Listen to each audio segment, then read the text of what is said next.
Hello and welcome to the Stringer Podcast number 40. Terry Dunfield is on this week. You may know him from one of his many phases of his career. Former Toronto FC player. That's where he and I met. You can find him on TSN, both on television and on radio. And also someone decided he'd make a good coach. I knew this guy from his playing days, and now he's an academy coach. All jokes aside, really, really good dude. He was one of the guys when I joined Toronto FC, welcomed me into the locker room, and made me feel not like a creepo with a camera, but part of the team. You can find him on Twitter, at Terry_Dunfield. Before we get to that, though, we're doing something, Dill, that we've never done before. We have a guest for the intro. Alex Anthony is a guest on the intro. What's up, Al? Hey, man. How's it going? Good. I dragged you in here because we're doing prep for a commercial we have coming up. And I was like, hey, I've got an idea. Do you want to just come sit at the desk? And you said, what do I do? And I said, this. Yep.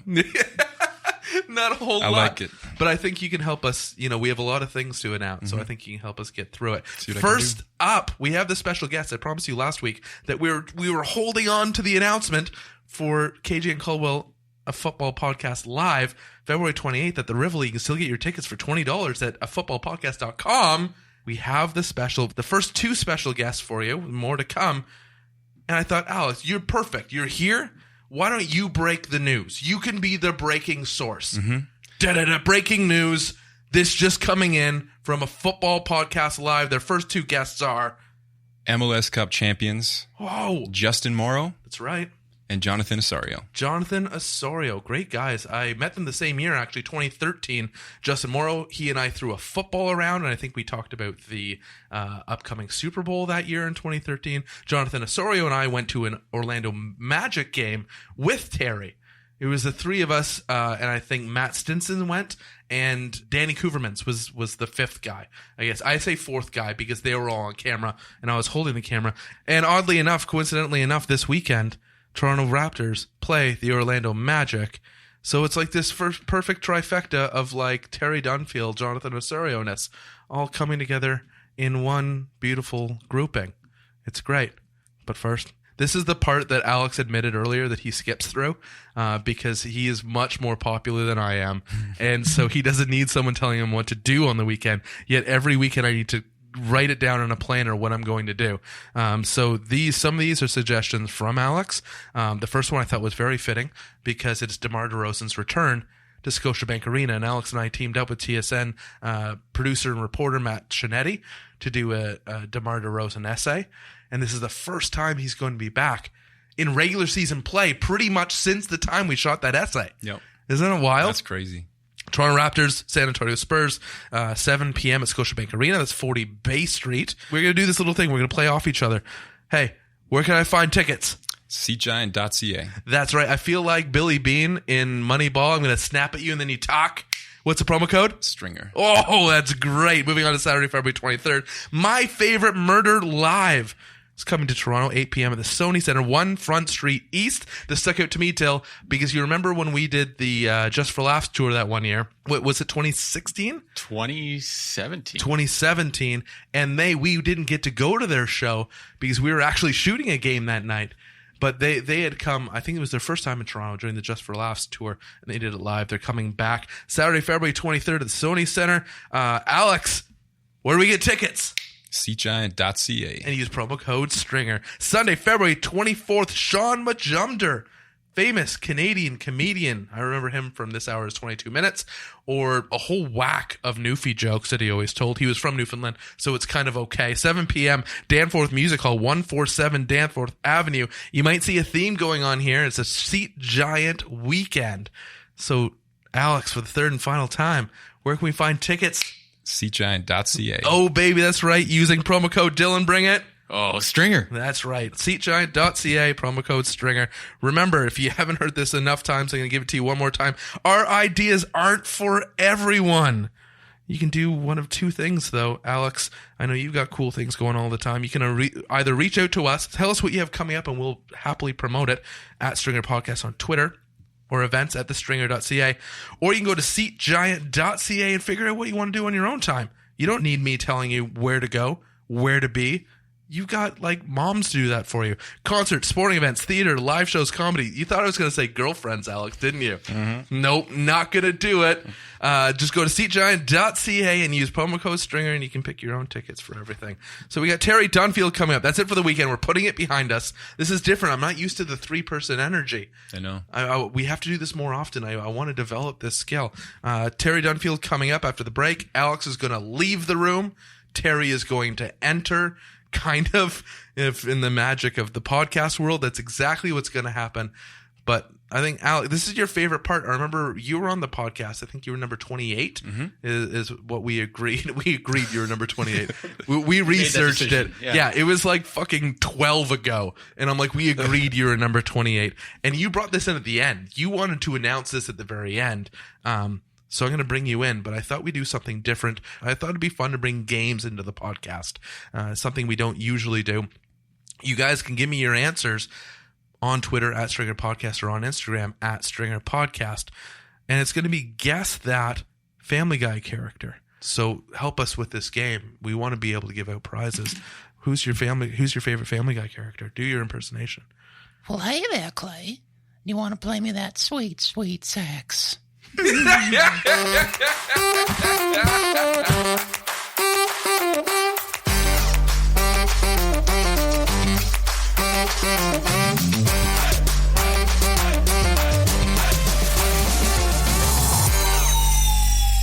Fuck traffic, first of all. Like, straight up. And I know you told me before we started, you said, Clay, I'm not going to cuss. You're like, I don't. Yeah, I know. You're a coach now. I actually said to you, are you going to come to your own podcast? Yeah, you did. You called me. You're like, are you even going to show up?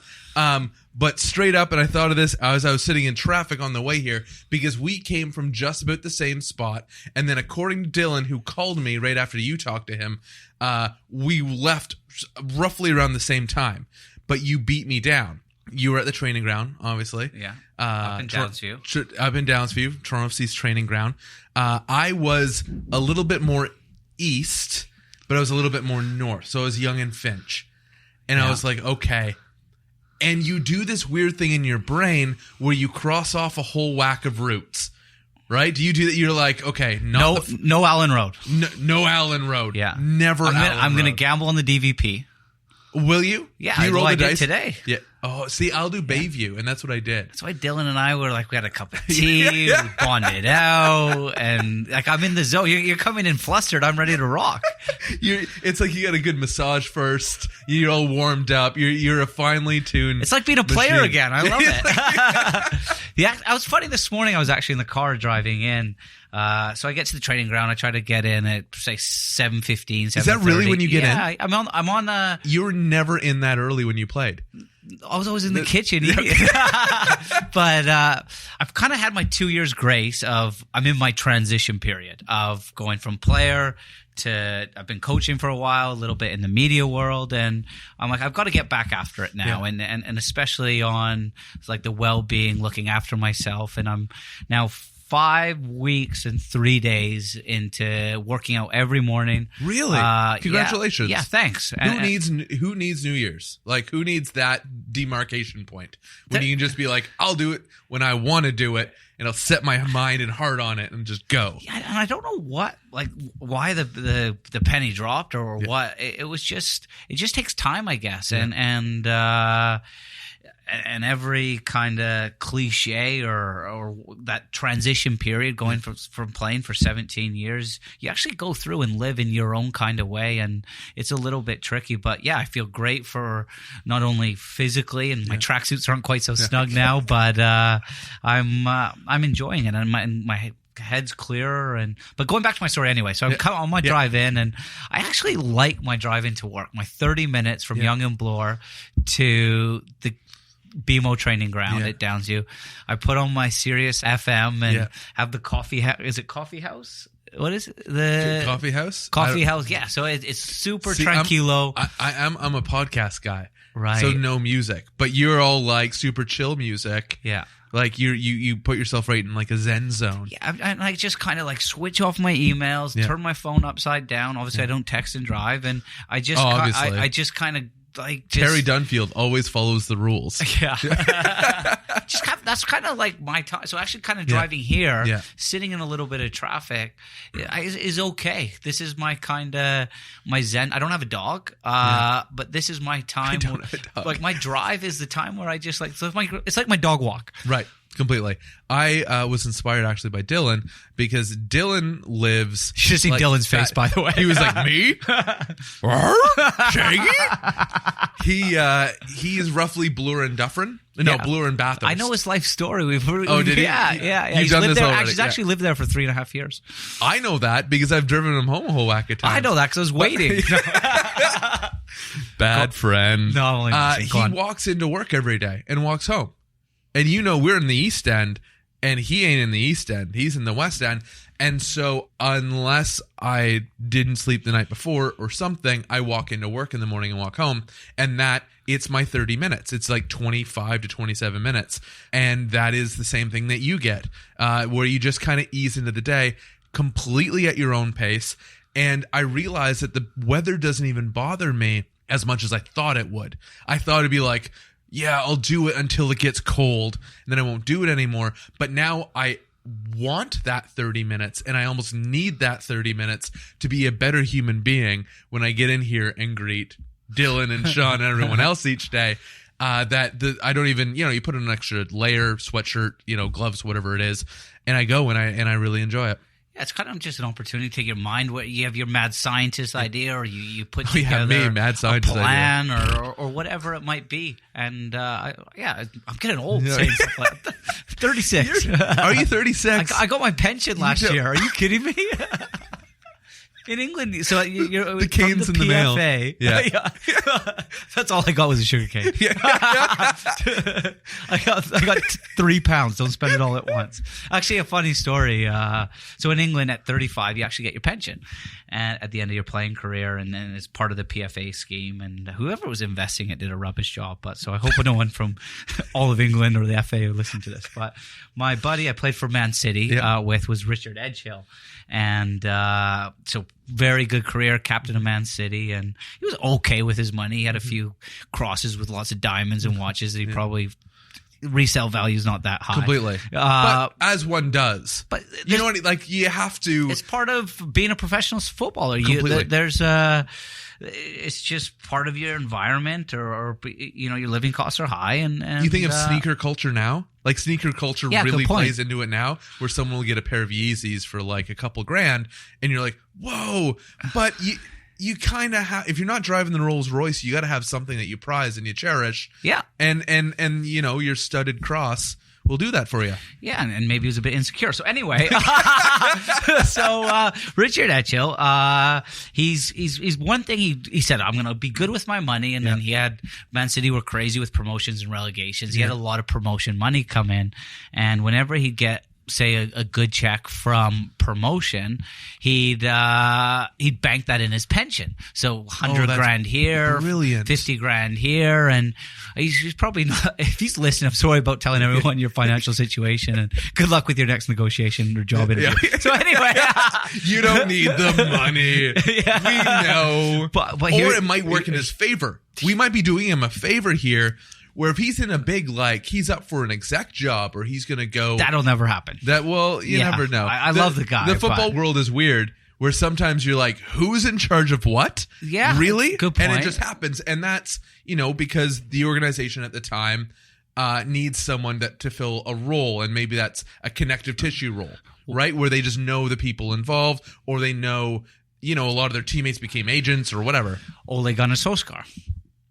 You get timing. He's come from managing in Norway in club football right now. I think it was Molde he was at, and previously he was managing Cardiff and wasn't successful in the Premier League. Now all of a sudden he's the manager of Manchester United. So I think that's an example of it, and a big word in our industry or soccer industry. Is timing. Not yet, no, not mine. But just going back to Edgy. So he's put his money away. And he finally retires at 36. 6, and his last game was actually for Macclesfield, and it's crazy. Sol Campbell and Andy Cole are actually the management team at Macclesfield now. And anyway, what year is it? how hard is it to get a job in England? Saturated. So anyway, Let's go. New plan right here. yeah, we'll go manage in the 29th division. So Richard Etchill's now 35. I said 36. 35 is the cutoff day. He's bowling into the pension office, where I don't even know where that is, and he's buzzing. He's gonna pick up. He's figured it out. He's done his maths on his like napkin or whatever, footballer style. Yeah. And he's like, I got like 650 grand saved up. Nice. And Brilliant. you know, he's got his crosses, and he's got, you know, a nice apartment paid off, and you know, all his cars at the bank own are probably going back. But you know, he's not in a bad spot here because he's got a 650 grand pension. Yeah. So they tell him, get on this, you are gonna get £320 a month for the rest of your life. So he's done the math. He's got to live to like 184 just get the to money get back. all the money out of his pension, and he gets like an initial payout of 80 grand, and it's just like pennies after that. Yeah, it's like Dylan's face when you pure shock. Yeah, shock and disappointment. And there's nothing you can do. There's no, like, you can't be Vasquez and be creative and find a way around it. You're like you're Liam Fraser. No, I can say he's my mate. And by the way, what a great young player he is. He is, and nobody works harder than this guy. And he, like, yeah, I love the guy. One of the people that has made an effort to keep in touch with me since I left TFC is Liam. No way. Yeah, just I'm not even surprised. Salt of the earth, like good kid, big smile on his face. And you know me, I'm the last one to judge talent because I don't know. Yeah, you thought I was good, but you are good. What do you mean? And this is another thing I thought. Liam, just before we talk about me, which is hard to do, Liam's values are just spot on, aren't they? Right. So shout out to his family for he's just been brought up the right way. Yeah. And it's funny that the right way is, I think, almost an overused term in sports altogether. Oh, he plays the right way. He works the right, he trains the right way. But then when you see someone who does it, you go, oh, aha. That's why it's such an easy term to use, because it saves you from describing like the 700 boxes that they check on their own. And you're just like, no. When everyone pictures, you know, someone with passion and heart and focus and determination. Someone that could date your daughter. Just yes, you'd be fine with. Can we talk about his ritual? His pathway to get where he has is good. You brought up date your daughter, and I'm going to bring up a funny ritual that I learned when I cross over from hockey into soccer, and that is what the rookies go through at the beginning of every year, usually at training camp. And maybe it's better if you describe it than if I describe it. And we don't have to talk about anyone particular, but it's this thing that I've seen from the national team to club programs in all throughout North America. So you want me to give you a ritual story? I've got a great one. You have one that you want? I was going to tell you just to explain the ritual. I think every ritual is different, and everyone's culture is different. Oh, it's the same. There's singing. There's always singing involved. There's always singing involed. But you answer a couple questions about yourself. Yeah, and you sort of tell the group what you're about a little bit. But I think now sort of team spirit and team bonding and culture is an important component to building a successful team or franchise. And it starts even right at the top with, say, at TFC, Bill Manning. And probably the biggest one from Bill is you know, I'd come back to the club and he was like, just win. Just win. Yeah. And I'm like, I mean, it's good player development. Win. Yeah, just win. No. But he did you want to go ahead? No, I'll tell you my story after. You said I'll tease in my story. Date your daughter, and it's because one time a player was asked. So picture the event. It's out. You're in training camp. So usually, first of all, you're in good weather, which puts everyone in better spirits. But they're also doing 2-a-days, so they're kind of worn out a little bit. It's after dinner one night. It's orchestrated by a veteran player or a group of veteran players on the team. Are you talking about the time with Daniil and Azorio? No. In Florida? The training camp? No. All right. I wasn't. Right. Well, let me tell you the story quickly. Okay, so we're in Florida with TFC, way to training camp, and I think I was leading the conversation with 2013. Maybe 2013. Ryan Nelson was the manager, and Daniil Henry came up, and I was, Daniil, where are you from? like, do you have a girlfriend? Can you sing a song? He sings a song. Can you dance? He dances. And he just kind of getting accepted by the group a little bit. And if you sing a good song and everyone joins in, that means you've kind of been accepted. Yes. Or everyone can make fun of you and heckle you. And throw napkins at you. And it's still kind of good. Yeah. Like, everyone's still like, all right. As long as you try, you're good. Yes, and I don't like how technology's come into it. Where they play players, YouTube? Or they're like scrolling down their phone to remember the words. Boo that. And then, Zorio was up next and went through all the questions. And the last question I asked, like, Zorio, I was like, who's your dream girl? Like, if you could have, like, any girl. And he's like, Daniil's sister. Brilliant. Yeah. It was class. But the story I was going to say was I was in Vancouver. And Oso would say that. Yeah, it was short, and also he's developed into a great leader and competitor, and when he's got a great personality and he's sharp, and I'm so happy for him and the success he's had last year and how it's been rewarded as well. But in Vancouver, my first preseason in MLS, we're in Casa Grande in near Phoenix, I guess. It was kind of cool, actually. So we were at, like, playing soccer with Steve Nash, who was one of the owners of the Vancouver Whitecaps. I think he has a quarter stake. But so we're in Vancouver now, and we've got a few, like, senior pros and heavy hitters at the time. Jay Demerit was there, U.S. men's national team captain, I think, at some point. John Thorrington, who's now the GM of LAFC and Will Ferrell's club. Dunfield was there.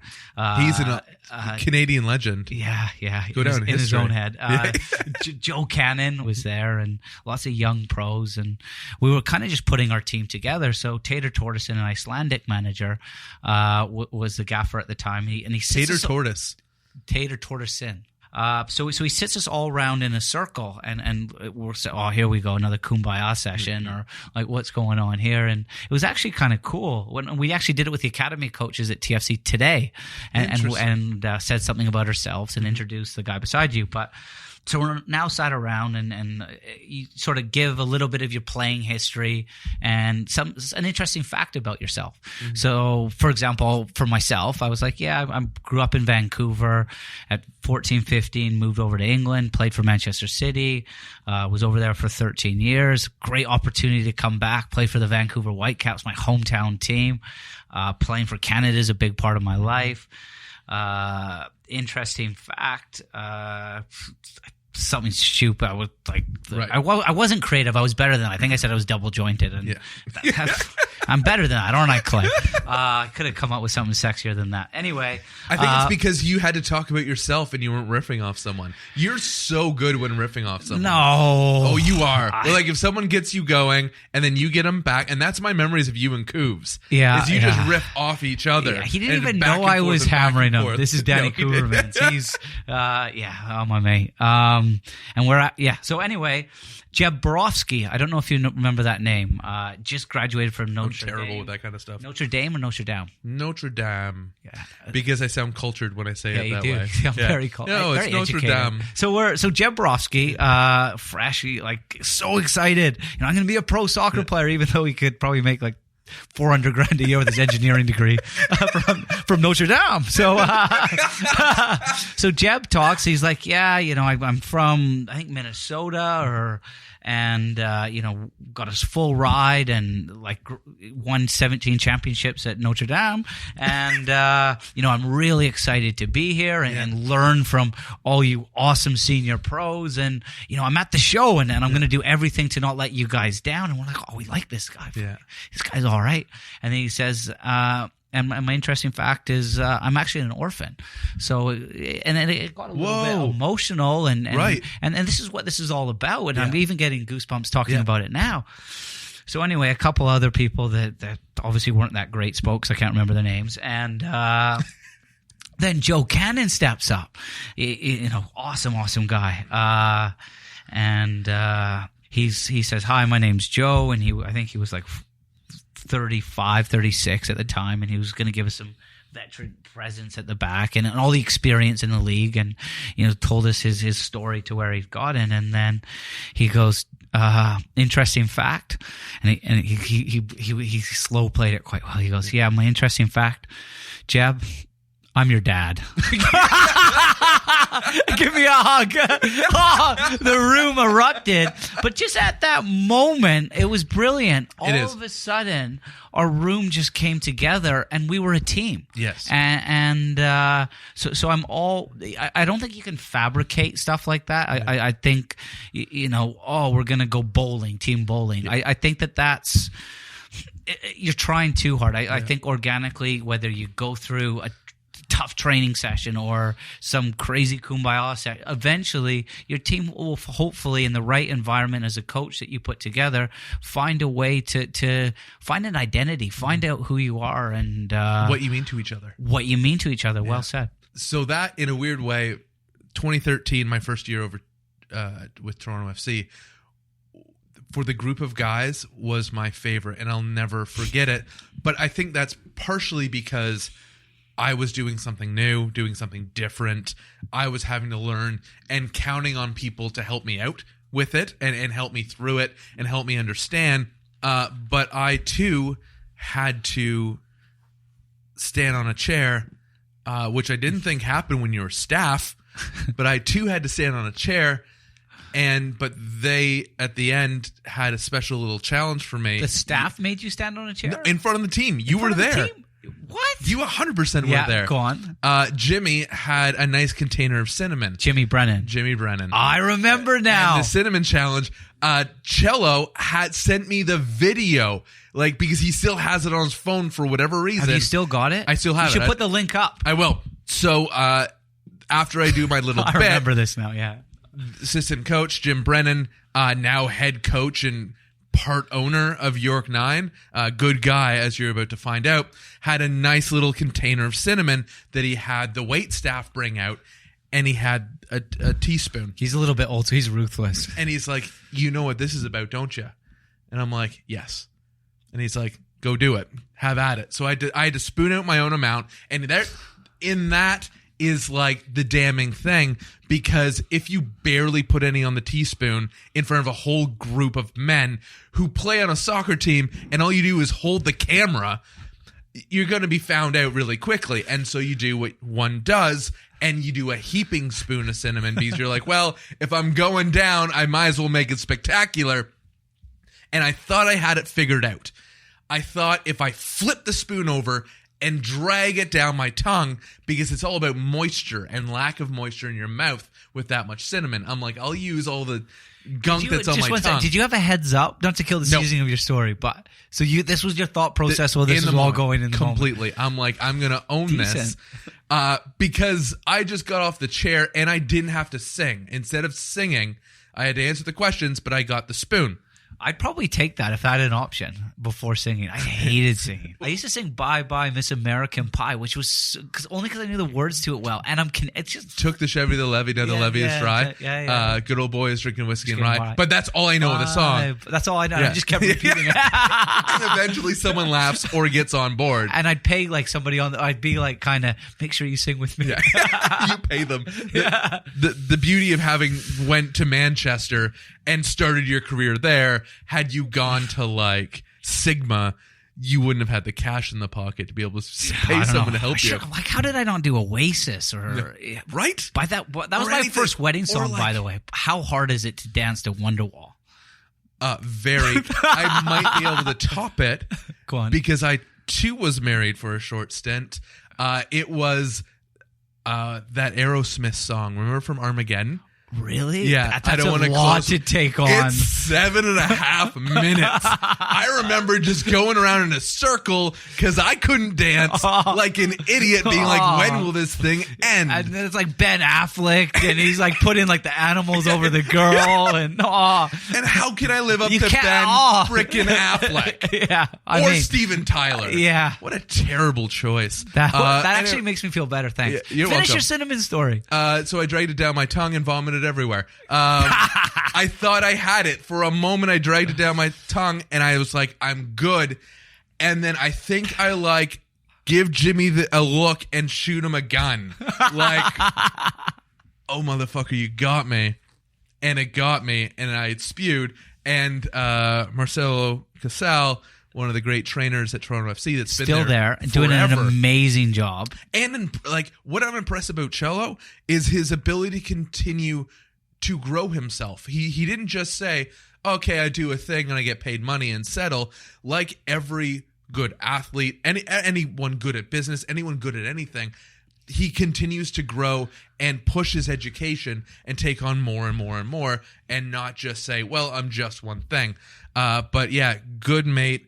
And sent me the video to remind me a couple months. It made me chuckle. That's what it's a good memory. I can't wait to go have a look and see it. Yeah. And by the way, though, how the boys accepted you, though, and you were one of us. And I thank people like you for doing that, though. That was because players at the time, especially in such a transient team, which you can call those early TFC teams, you look to any known person, any veteran, anyone with experience, and it's not that you ask them, should we accept it? It's just like, how do they treat him?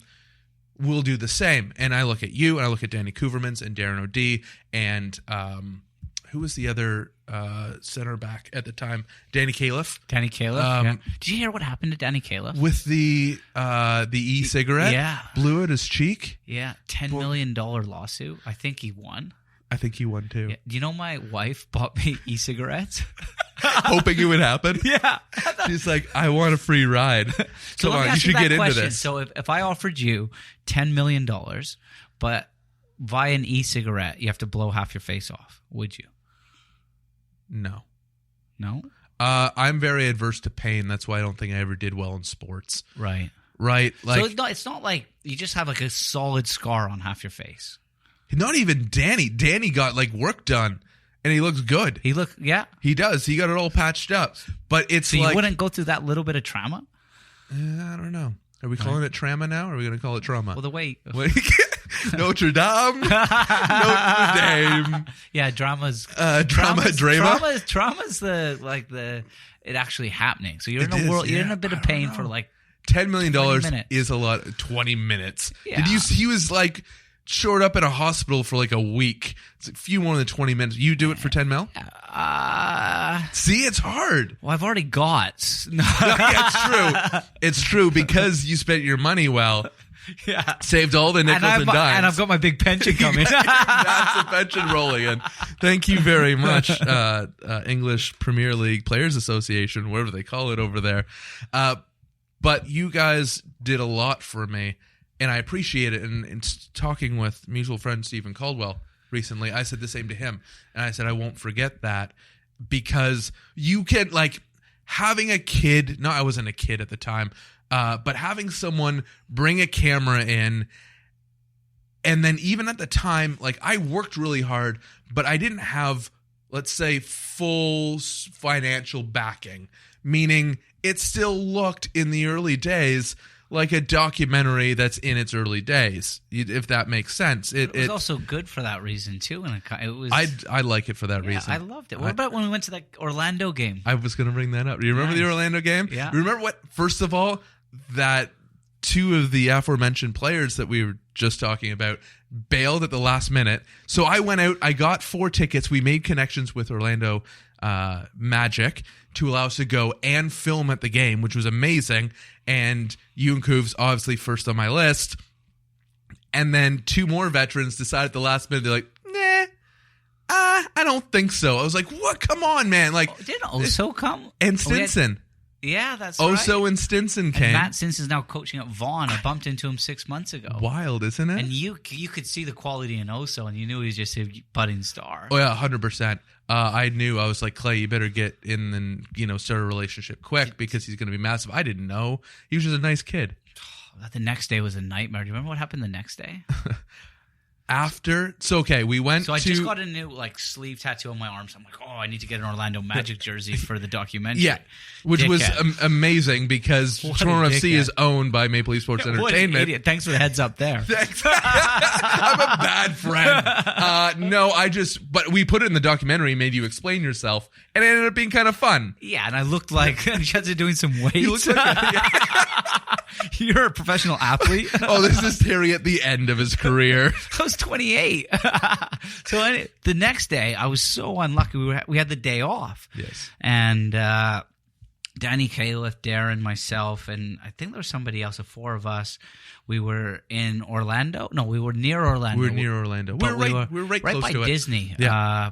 What was that area called? I don't know. It was different than the place we went the next year. Remember, Great this facilities. was the place. It was like 2 massive hotels with an underground connection, Yeah. and the Starbucks was underneath. Yeah. That's all I remember. Yeah, but I remember, and that's right. Yeah. Good memory. You know how I remember is because there wasn't room at that hotel, and so I had to stay 30 minutes away. And after like my first $400 in cab charges, I like called the person back at the office and said, "You guys got to hire me a driver because I can't afford this amount of money." Yeah. Yeah. So what did they do? They hired me a driver. It's MLSC. That was the start. You're massive time.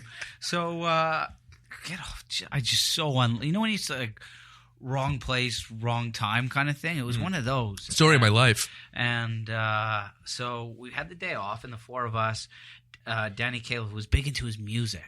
And there was this kind of like Irish punk band thingy-majiggy going Sounds on. just like him. And it was kind of cool. And I'm whatever environment I'm in, I'm like, I'm down. You know, and I'll take it in. And, you know, I don't know. It's just a cool experience. So the four of us go to this, and I had my Big Baby was the name of the player. I can't remember his name. Played for Orlando. That was like his nickname. But it was like a large, so it went down to my like calves. This T-shirt. It was like you couldn't even. It looked like I had no shorts on, and I'm walking around with these guys like I'm the little brother. And so we're at this concert, and it's all kicking off, and not drinking because we're training the next day. No, like for real though. So Definitely. No, and that's what Ryan Nelson said. So anyway, we go down to like the mosh pit, and apparently at a punk concert, like everyone just kicks lumps out of each other and fights each other in the mosh pit. I didn't know that. Again, thanks for the heads up, Danny. So I'm down there, and everyone's like launching me around. You're just hard done by, aren't you, Terry? I'm having fun. I'll be honest. Yeah. Next minute, I'm like crowd surfing across, and like in the middle of preseason, I'm like, "Are you kidding? Like, how is this happening?" I'm like, "Okay, I'm a bit uncomfortable now." Yeah. But what? I got my new tattoo out, so I'm kind of happy about that. And so the night finishes, and we're back in the hotel at maybe 11:15, 11:30. And again, I wasn't drinking because we were training the next day, and I was pretty good with that, or I was good with that. So that night we have a meeting, and nothing crazy. And I'm not thinking, oh no, like I messed up there, or I'm on the hook for something. Ryan Nelson says, "So, did anybody go out last night?" And everyone in their chairs just kind of shrugs down a little bit. And I'm thinking, I'm safe here. I'm good. I mean, I went to watch a concert, right? And I was stone cold sober. And it was a night off. And it was a night off. Completely. And I respected that we had training in the morning. And it's a new manager too. Ryan Nelson had just taken over, and you want to make a good impression. And we'd had a tough year the year before under Paul Mariner, and at the time, I was solid member of the squad. So again, you want to lead a good example for the young players. So I'm going to ask this again. Did anybody go out last night? And nobody put their hands up. So next minute he turns around, this monitor comes down, and he puts this on the screen. So his best mate, Duncan Auden, the one who came in later as a coach, who was working for Columbus. Yes. He was a Kiwi as well. Yes, he is. He was at the concert, and on his phone, he was videotaping me crowd surf across the room at this concert. So the players all of a sudden start laughing. Yeah. Ryan's like, "Terry, what are you doing?" And I'm just like, what can I say? It just looks so bad that I'm crowd surfing. It looks like I've had 20 pints, and I'm just living the dream here. So that was like strike one. Yeah. And I was like, oh man. What happened? What was strike two?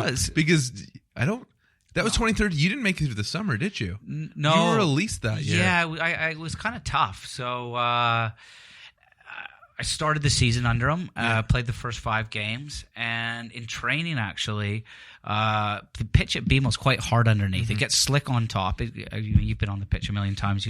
But I don't know. See, people say that to me all the time. Yeah. But because it was never my sport, yeah. I don't. I'm like, know the differences. I'm like, it's grass, Like, yeah, it's no, that's real grass down there, not turf. Right. And that's the end of my knowledge. But Right. I've heard that time and time again of how hard the pitch is at BMO. Which is great because the ball's slick, and when the dew comes, but it's sometimes to land, it's not a great surface because it's not very forgiving, and or it'll be a little bit wobbly once you get down deep. Yeah. So on a Friday before training, Joe Bendick was our goalkeeper. I closed him down to block a kick for shouldn't have done it, and I actually injured my knee like Zlatan, where it hyperextends backwards, and I'm like, fuck, are you kidding me? I'm going to be out now for like a little while. When you have a bad injury, you know you've done something, and when everyone's Marcelo and Carm are trying to calm you down, the athletic therapist at TFC, you just know inside that something's not quite right. I get it scanned, and I'd torn some meniscus, and I now had a decision to make. So we're, I guess, kind of April time, and I can hope it repairs on its own, and it's an 8-week period, or I have surgery and you're looking at 12 weeks. And the Gold Cup was in the summer, and in January I'd actually captained Canada, which for me was a huge honor against Denmark and the U.S. And I probably would have captained Canada at the Gold Cup. And for me, that was a big part of what I was about in my career, was representing Canada and putting that maple leaf on. So I decided, right, I'm not going to get surgery. I'll wait it out, and in 8 weeks' time, I should be good to go.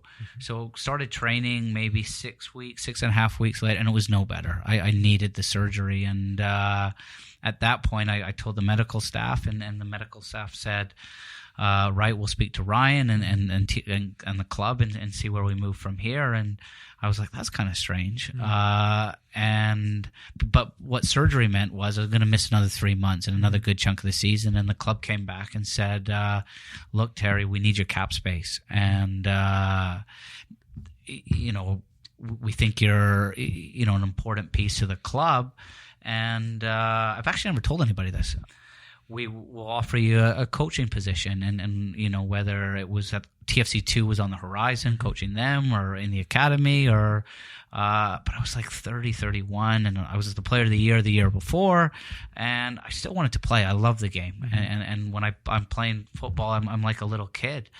So and it was bad. Just pure enthusiasm. Yeah. I just love the game, and still to this day. And I said, thanks for your offer, and they're like, at least look at it. We'll send it to you, and it probably would have been a good one. But I was like, I'm still going to play, and the way it works then is we sort of part ways, and the league actually now start to cover my salary, pay for my operation. I flew out to Vancouver, rehab there, and just shook everyone's hand at TFC. And it's just part of the business. It's tough. And, I left with a heavy heart, and bottom lip was going. And I thought I'd be at TFC for a long, long time. And I love this club. I love the city. And now all of a sudden I'm kind of have my surgery, I'm feeling fit, and I'm in Vancouver, and I'm still shaking my head going like, how did this happen? This isn't how it should be. And quickly got over it, couldn't feel sorry for myself. I had a couple other offers in the league. I had a British wife, though, who was itching to get back to England, and went back and played in the first division for Oldham for a little bit. Went to China for 7 months, which was a cool experience. I was in Shenzhen, and then finished in the Scottish Premier League. And my knee was never the same.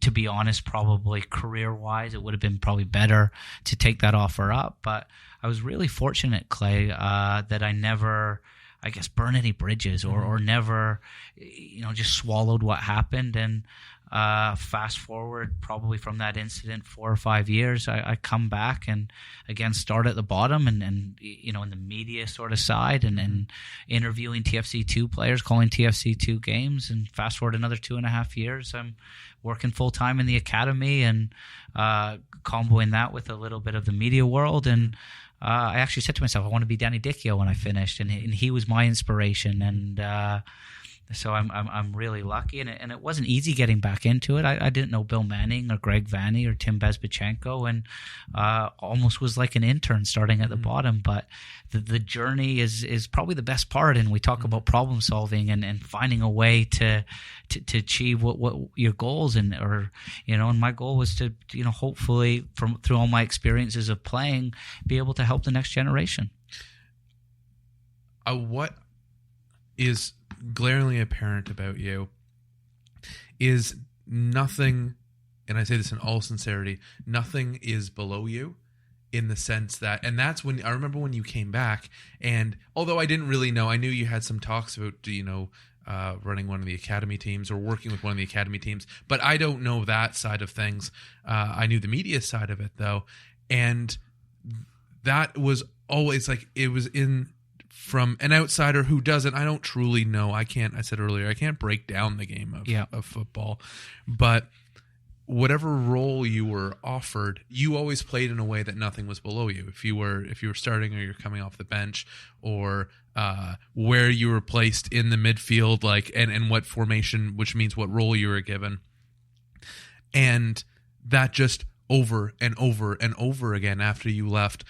When you first joined Vancouver, they weren't in MLS yet. They were on their way to MLS. Am I correct? Yeah. But they weren't quite there yet. No. So I came back and signed like an MLS contract, and so that was always the plan. But played maybe 8 weeks in the USL at the time, and it was a cool experience. Got to play at Swan Guard, and families coming to watch me playing in a stadium, a little intimate stadium. That I watched players play growing up, and I used to climb trees as a kid to watch games there. And I'm now, it's only 4,000 or 5,000 people there operating in front of my family and in front of my hometown team there. And yes, it was a stepping stone to eventually get to the MLS, but I think there's opportunity to learn, and but that's you. That's always you in every situation. Is you saying, there's an opportunity to learn, and I believe, and your sense of humor is very self-deprecating. Like it's just how you joke, but you have to. I'm sure of it. You have that piece in yourself that says, I can, spend the time to learn it.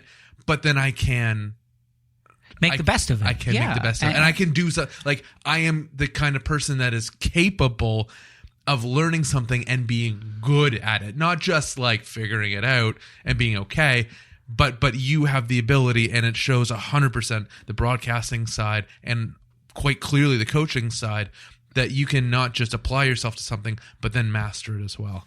Yeah, thank you. I appreciate that. And whatever I commit to, I'm all in, and I'll try to take whatever that role is to the next level, and try to be innovative, and by still staying in my lane, and just enjoying it too. And I think that's a big part of it is and I'm lucky I get to do what I love, and not everybody does, but I just finished my A license coaching badge, and I heard about that. Congratulations. Thank you, and I'm so glad I did that in Canada, and I really believe that we all have a duty to the game here, and a responsibility to grow it here and learn it here, and and Stu Neely, former TFC Academy coach, he's helping on the educator side. Jason DeVos is doing a selfless, unbelievable job too. How great. It's been neat for me to see him move from one position to the next and then into Canada Soccer, but then in a sense in which he is setting the framework that everyone can teach kids the same way, coast to coast, and also being there and making all these licensing opportunities available. Yeah, exactly. I think you nailed it. And just quickly finish what I was going to say before is that there was a phrase, and I wish I knew it a little bit earlier, but your job is what you do, not who you are.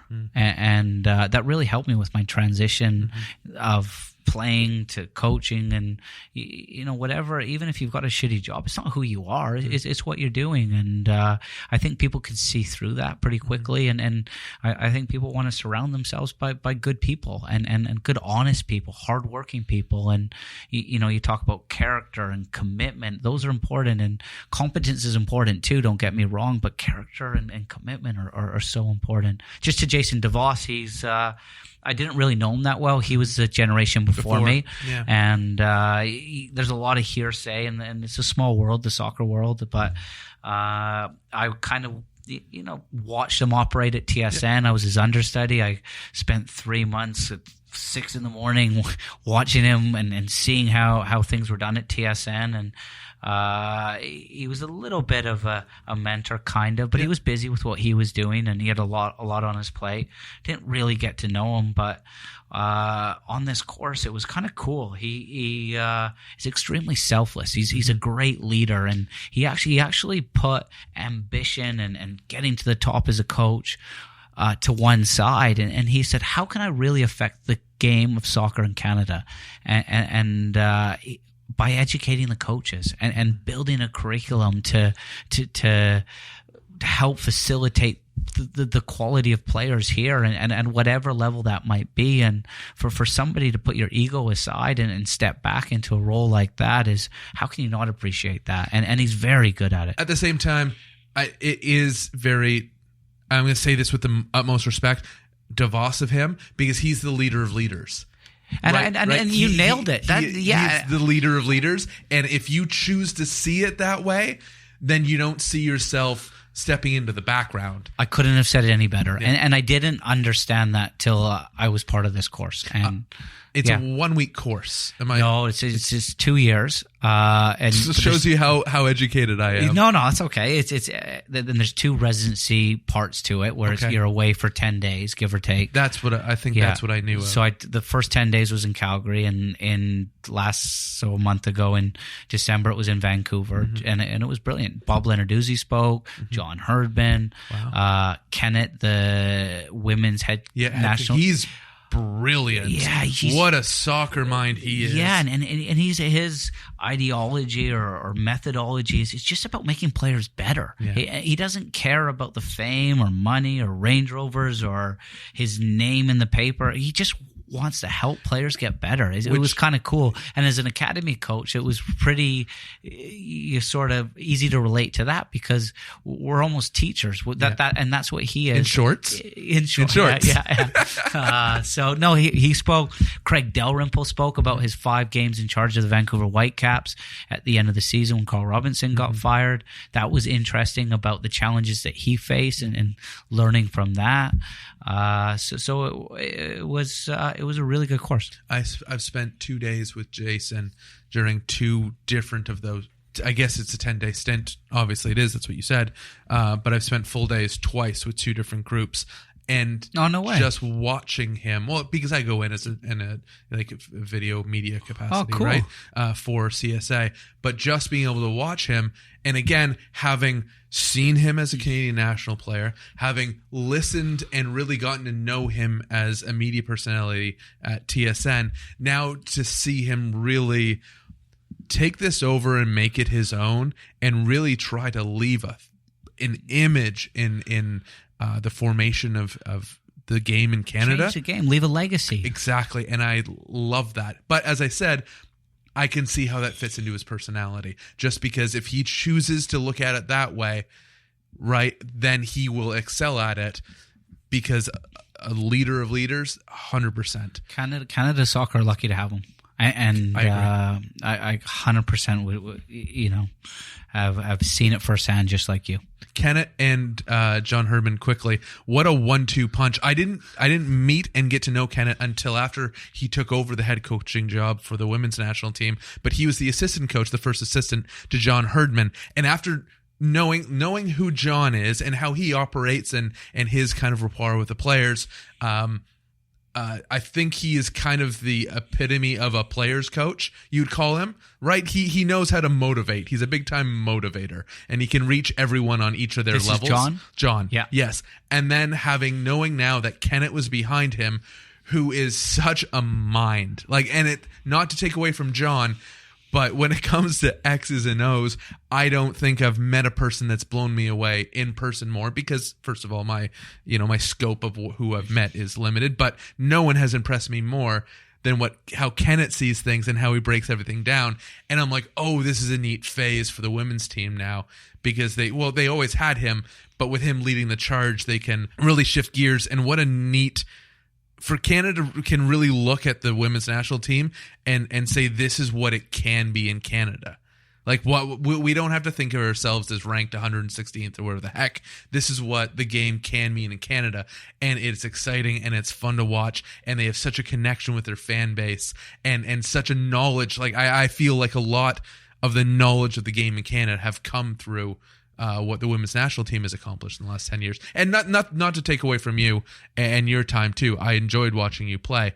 But right. you see what they have brought to the community. Agreed, 100%. I think it's exciting times. There's a World Cup around the corner for the women's team, which is going to be I can't wait for. I think one of the things that's cool about the women's program is Canadian soccer have developed their own players. They're developing within in these various Excel programs around the country. So I don't think internally it comes as a big surprise, but I think that this women's team could again challenge to be back on that podium. And young Jordan, there's some real Jordan Heidema, Janine Becky. Yeah, there's lots of exciting players. Christine Sinclair still going strong, and I think in Kennett they've got the right man at the helm. That's actually just every single day he's just making players better, and he's just so at home. He's happy when he's on the field coaching, and he's got a great coaching style that just lets players develop, and he just kind of gives them the framework to figure it out on their own a little bit. And I definitely took a lot from him. And in John Herdman, I think you've got a guy at the helm of Canadian soccer that's uniting the country, and it's no longer just about John. It's about a duty to the country, and it's all inclusive. And if you're on board and you think you can help, then John will find a role for you. And he's very organized, team spirit, culture, really uniting the group of players for the same objectives and purpose. And that's something we didn't have. We had a ton of talent and individuals, but did we really come together and as like a band of brothers? And I think that's what he's done in his first 3 games is really unite the team. I like his style of play, how he wants to play. It's brave, it's high tempo, rarely a negative pass. His tactical side of the game is very good as well. He says, which is kind of cool too and exciting, against the Mexicos and the U.S. at the upcoming Gold Cup in the summer, that they're not going to change a whole bunch. Canada are still going to go for it. They're gonna whether they win or lose, they're going to have a sword in their hand. Which fans want to hear because we're so tired of it being a 0-0 game and we bring on another defender and you're like, come on. And what about players too? How exciting is that? And when players go to camp, he's improving the level, and the detail in his work is incredible. And I think that the timing of him coming in is perfect too, because there's so much quality out there. He's still searching for quality as well. His player pool is north of 70 now, and all his ideas and structure and the way he operates from isn't just John. Like, it's his ideas, yes, but he surrounds himself by some of the smartest minds in whatever field it is, whether it's a psychological side or fitness side or business side. He's not afraid of challenging himself. And again, his enthusiasm for the game and passion and all his experiences, that's infectious as well. And having get to know him a little bit better, I wish him all the success in the world. And I think it's going to come. And I think the hierarchy of Canadian soccer have the right man in place. How much fun was it seeing Davies and Blue Tableau on the left-hand side? I know the team that they played wasn't of the You utmost. still have to beat what's in front of you. You still have to beat, but just those minutes of them playing together, you're like, oh, this is what it could be. But how do you attract a Blue Tableau if you're not going to play an attacking style? How do you keep the attention of an Alphonso Davies or a Liam Miller or any of these young talent if you're not going to, go to every game with a sword in your hand? I think the mentality of Canadian soccer's changed. It's no longer, what is Canada soccer going to do for me? Yeah. It's how I'm going to help you play for Canada. Yeah. And players want to be a part of that. And I think a really good example of it is Scotty Arfield at the last camp injured his hamstring. And it would have been easy for him to go back to Rangers. I think it was his hamstring. And 99% of the time you leave camp, that's the procedure. You go back to your club and he gets ready for his game against whoever it was. It might have even been an Old Firm game and there's big bonuses on it. But he actually decided to stay and be part of the group. And next time that happens again, he set a precedent. And there's like a real, the boys use the word brothers, brotherhood. There's a real unity amongst the players. And I think that's a small example. I think players coming on board like Blue Tableau want to be a part of this. They want to have international success. And he's flying at Barcelona, Alphonso Davies at Bayern Munich. But when they come to camp, it's no longer maybe a holiday camp. They're here to represent their country and John describes it. You've got a duty to your country, and everyone shows up ready to work, ready to get better. I think John challenges the players at camps, and that's why Atiba's still coming to camps. And I think the environment from the outside looking in is top drawer. A lot of good laughs, a lot of fun times. No hot takes because I'm not one for hot takes. But before I let you go, we talked about your time with Canada, your time with TFC, the fact that you're now a coach and you're also a member of the media. You're going for like more than a triple. It's a lot of crown. hats. I don't know. That's a lot of hats to wear. It's like it matches my accent. You see the Avengers movie where he has all those like Infinity Stones. You're trying to collect all the Infinity Stones that you can. I'm just doing what I love. I'm Clay. not going to let you go before we talk about good friend Gareth Wheeler. And my mate. Right? Like, how perfect are the two of you just with whether it's broadcasts or whether it's the podcast? I was able to produce. Remember, I produced like 6 of them and then I was gone. And then they got rid of me. I think I produced 6 Come On Your Reds podcasts and I wasn't good enough. But how fun is that energy between the two of you? You were too I was good. not too good. They're like, get out, son. Gareth Wheeler, he's my mate. And when I first came back from the UK, I guess I was couple years ago, 2.5 years ago, he really brought me under his wing, and we would have probably 2.5 years had 17 takes on a podcast, and it was like 17 take Dunfield, and how he put up with me, I don't know, but I guess our personalities work. Yeah. It's easy working with him because I hardly have to say anything because he talks so much. but he tees you up well. He does. He fills in all the gaps, and it's like, okay, you just have to do your part. But if I'm not quick to get in there, he can tee himself up. It's an incredible skill. Dylan knows what that's like. Sometimes I leave him a space to talk, and then if he doesn't do it quick enough, I just keep going. Seriously, he's like, but his fill or when he he knows his stuff, and he's very engaging. He's got a skill of getting the best out of people. He's a wonderful host as well. Incredible human being. Real family man. Recently beat cancer for the second time. Just a really good friend, and along your journey, that it's funny, you meet so many people, and Wheels is a genuine friend, and I only wish him, Brenna, and his dog. he loves his Reese bulldog, Reese. Yeah, so I think he loves the dog more than Brenna, but he's just top man, and he actually lives around the corner from here. Do you remember when we went out for lunch that one time, and he's like, I used to live in this neighborhood, go to this bar, it's awesome, go to this this place for sandwiches. It's amazing. And I'm like, we walked like a block and a half to where we had to go. Yeah. And he was still pointing everything out along the way. Yeah, that's Wheels. And he was almost like that with my journey through media. Was he? Don't do this. Do this. This is how you do it. And another selfless man that's just loves soccer, has a passion to help grow the game here, and he's very good at what he does. We saw, what was the name, the Sportsnet soccer commentator that retired 2 years back?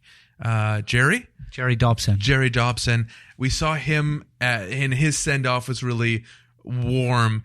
Up in the media box? Up in the media box. I was there, yeah. Or from the players who also sent him a special message, sideline from the game, like at the end of the game, just making sure he knew that he was recognized and that everyone knew the part he played. On the hockey side, Bob Cole is set to retire this time. These are voices, both of them, Dobson and Cole, who have narrated my sports life. And I think that there's going to be a point in time that fans of the game are going to say Gareth Wheeler was the TFC reporter.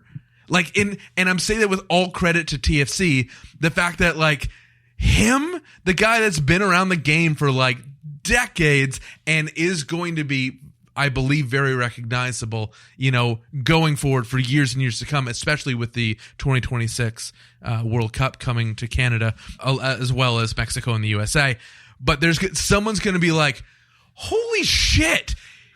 Toronto FC had Gareth Wheeler as their reporter guy. Yeah. That's insane! Well said. And they'll be able to go through all these old videos where he's just like, update from training, whatever. Like, Josie's here, Seba's done this. TFC HQ. Exactly. And I think that every time I see anything with Gareth, I'm like, holy crap, someone's going to be like, Gareth Wheeler was the TFC reporter. And I say that with obviously all the respect for Wheels, but also that Toronto FC clearly has a gem there that I want to see them continue to use. And that's why I love the Come On You Reds podcast, because I love it. Thanks. It's just you guys going. And I feel, as I said, I just think of the 6 times that I was there or whatever it was. And I'm like, I'm part of that crew. And he brings it every time too. His energy's high five. Yeah.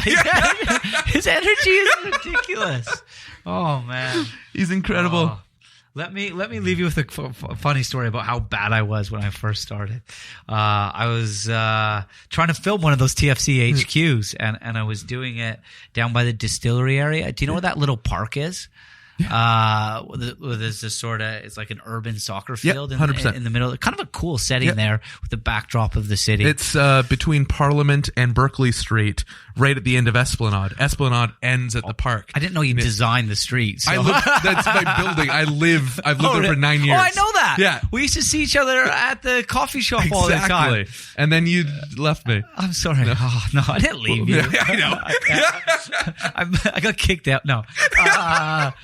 So Kyle Hall, producer for MLSE. Yeah. Again, he's probably someone who we'll be talking about in 10 years. One of the big dogs in the producing world. Yeah, know who Kyle's on job, like he had an interview, but then he had to go in for a day and work and kind of, prove his worth to someone. You know who he had to work beside? Me.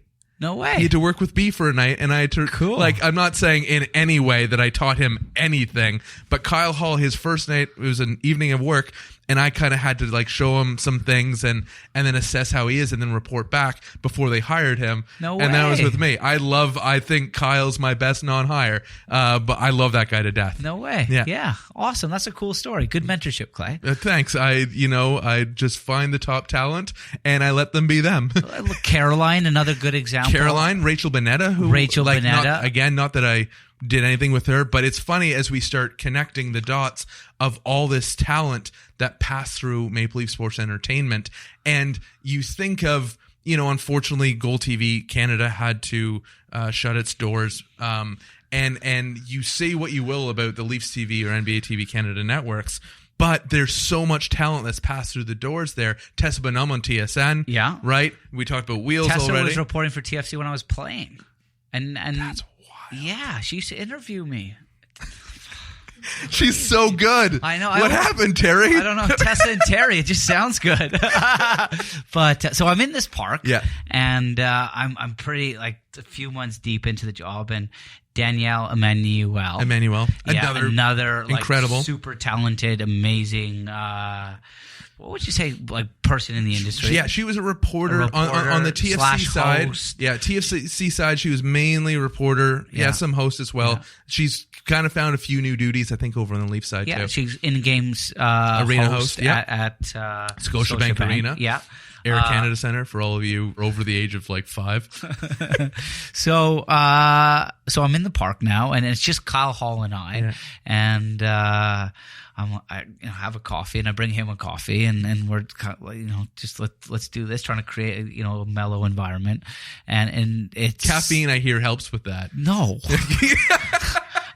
And I was like, I'll get a double. I didn't need it. I was already, nervous enough. So, and my first problem is I say, hi, my name's Terry Dunfield. I'm stepping in for Danielle Emmanuel. This is TFC HQ, but I couldn't say Danielle Emmanuel. No, it's a tough one. And it is. It's a lot of the same consonants, N's and L's, it just keeps going. Yeah, and so it turned into like, hi, I'm Terry Dunfield, TFC HQ. Like, Kyle just kept shorting it so I could just get it out. And we were doing a quick recap of a game the night before, I think was in Montreal. And we had the park to ourselves except for this there's a homeless guy there. Poor guy was just having a little sleep in the park, and we were kind of close to him. And he wakes up, he's like, "Aye, you're shit." Goes back down. So he's like this, British guy. After like my 40th take, he's like, "Hey mate, you're having one. Any chance? I'm trying to get some sleep here." I'm like, really, dude? And Kyle's confidence booster. And the producer's like, should we just knock it on the head? But going back full circle, I just couldn't let it go. I had to get it out. And we, maybe the coffee high came down and the pressure of the homeless guy, maybe I enjoyed that. But we got through the take, and the whole broadcasting world is, trust me, it's not been easy. But you found a calmness, though. And that's it's a weird thing. But suddenly, everything that seems so hard, and not that it's ever easy, but it's like there's this roadblock in your brain that just kind of stops. And I say this because I got to be on camera for a little bit, and I have numerous outtakes. Thank you. That's nice of you to say. I'm trash. But there's this thing, you do it enough times, and suddenly it's like, oh, I don't know why I got so hung up, and I don't know what it is. It's a certain calmness of the brain, or it's this thing that says you don't have to get every word perfect, because if I don't describe it right the first time, like in normal conversation, I can just circle back and tell you what I meant to say. Yeah. And it's completely okay. And it's way more natural, and when you actually watch it back, it's probably better that way. And it is better that way. It's you start and you're like the kid that's playing video games, and every time something goes wrong, he hits reset really quickly. Yeah. He's like, no, reset. But you're also like a perfectionist because you want to get it right. And you want to sound perfectly articulate and not mess a word up like KJ. But that's not who I was. And I probably spent 6 years of my media career trying to be like KJ, and eventually he's 20 years deep, and he's British, and he talks like the Queen, like he's just perfect. He just doesn't make a mistake, and every time I'd make a mistake, I'm KJ wouldn't do that, and like you say, Clay, I think you nailed it. Just be who you are, and be comfortable, and trust in that you know the content or what you're trying to get across. And I remember TSN looking into the cameras. I was, it's over there. Oh, it's over there. And in the end, just kind of have some fun with it, and trust in the people around you, like Dylan, who's gonna make you look good or sound good. He definitely makes me look good. Cameras are weird because it's like a hollow eye. That's what I always thought. You look in it and it's like just dead in there. It doesn't react. I'm like, I told a good joke. The camera's just like, just staring you down. It's freaky. That's what it's like working with Caldwell. And on that note, we like to end the podcast the same way each and every time, because I believe And this kind of circles back into our conversation. All big things start from small things, and all we can do is get up each day and just apply ourselves to the small things. The big things will come. So with that reminder, hopefully you can help me out. I tell everyone to please be good to themselves and eat your vegetables, because that's the simplest thing one can do. So from Terry Dunfield, myself, Dylan, Luca, who's probably going to end up editing this thing for us, please, please, please be good to yourself. And eat your vegetables. Terry Dunfield said it.